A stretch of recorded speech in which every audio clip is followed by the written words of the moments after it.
గరికి వెంకటపై స్వాములు పాత్మలకు నా ద్వాదశ నమస్కారములు. అనుగాని చోట అదుపల మనరాదు, కొంచెం ముందు తెల్ల పొదువు కాదు, వండ అద్దమందు కొంచెం అయ్యి ఉండదా విశ్వదాభిరామని నెరవేర. అనుగాని చోట మనం ఒక్క పోతాం. ఆడ మన మాట చెల్లనప్పుడు మన సైలెంట్గా కూర్చోవడం లేదు.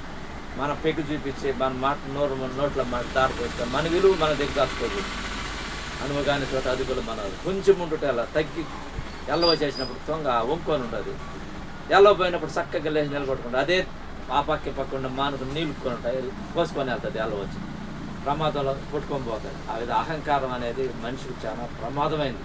ఆ అహంకారాన్ని ఎవరు అదుపులో పెట్టుకుంటారో వాళ్ళు మహనీయులు అవుతారు, మంచివాళ్ళు అవుతారు, పేరు తెచ్చుకుంటారు. అది అహంకారాన్ని అదుపులో ఉండాలి. అహంకారం అనేది అని ప్రదర్శించకూడదు. అహం విడిచితే ఆనందమర, అన్నిటి మిన్న అనురాగమర, భక్తి ప్రకారాలు పాట చెప్పినట్టు. అహం అనేది చాలా విపరీతమైన మనిషిని పతనానికి దారితీసే వస్తువు. అది దాన్ని అదుపులో పెట్టాలి. దాన్ని భోజనంగా చేసుకోకూడదు. దాన్ని పీటగా వేసుకొని కూర్చోవాలి. అహంకారాన్ని పీటగా. ఇప్పుడు లక్ష్మీ బొమ్మకి సింహాసనం పెట్టుకున్నాడు, సింహం మీద కూర్చున్నాడు. ఎందుకని దాని అర్థం సింహాన్ని అహంకారం దాన్ని అదుపులో పెట్టుకొని కూర్చున్నది ఆమె లక్ష్మీదేవి. దాన్ని కొత్త కింద వేసి కూర్చున్నాడు. విఘ్నేశ్వరుడు ఎలుపువా, ఎలుకంటే ఎంత ఉంటుంది? 3 కుడువులు అంటున్నా, 4 కుడువులు అంటున్నా, లేకపోతే 5 కుడువులు అంటున్నా. ఆయన ఎంత పెద్ద మనిషి? మాయ, ఎరుక అనే మాయని తన కొత్త కింద వేసుకొని కూర్చోడు.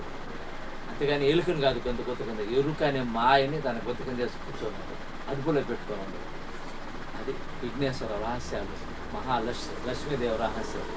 అదేవిధంగా మాట వినని ఆలి మగనికి బంధాలు, అట్టి ఆలి వలన మాన ప్రాణహాని, అట్టి ఆలి విడిచి అడవికేగుట మేలు విశ్వదాభిరామ నెరవేమని. అనుగాని పెళ్ళాను అనుకూలంగా పోతే ఉంటేనే భర్త సుఖ సంతోషం ఉంటాడు.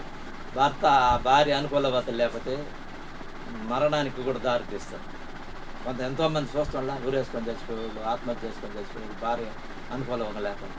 ఆ విధంగా భార్య అనుకూలవతకు ఉండాలి. అందుకే సీతని భూదేవి అని పెట్టినారు. భూదేవి అంటే భూదేవికి ఎన్ని గనులు వేసినా ఎన్ని వేసినా శాంతంగా ఉంటుంది. ఆ విధంగా ఆడదంటే శాంత స్వరూపిణి. అందుకని భూదేవిని పేరు పెట్టినారు. భూమాత అంటారు, అంటే తల్లి. అంత శాంత స్వరూపిణి అని అర్థం.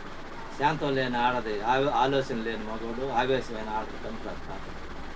ఈ 2 అనుకూలంగా ఉంటేనే కాపురం పైకి వస్తుంది. పిల్లకాయలు కూడా అన్యోన్యంగా ఉంటారు. పిల్లల జల్ల బాగుంటారు, సంతోషంగా ఉంటారు. ఇద్దరు ఏడాపేడగా ఉంటే పిల్లకాయలు కూడా ఏడాపేడగా ఉంటారు. అదే సృష్టి రహస్యం. భాగవతంలో 4వ అధ్యాయంలో పోతనమ్మ ఆచార్యులు రాసినారు. అది సృష్టి రహస్యం. ఇంకొక రోజు చెప్తారు. దాకా గురుదేవులు వందనములు. గురుదేవునికి నా ద్వాదశ నమస్కారం ముగించుకుంటాను.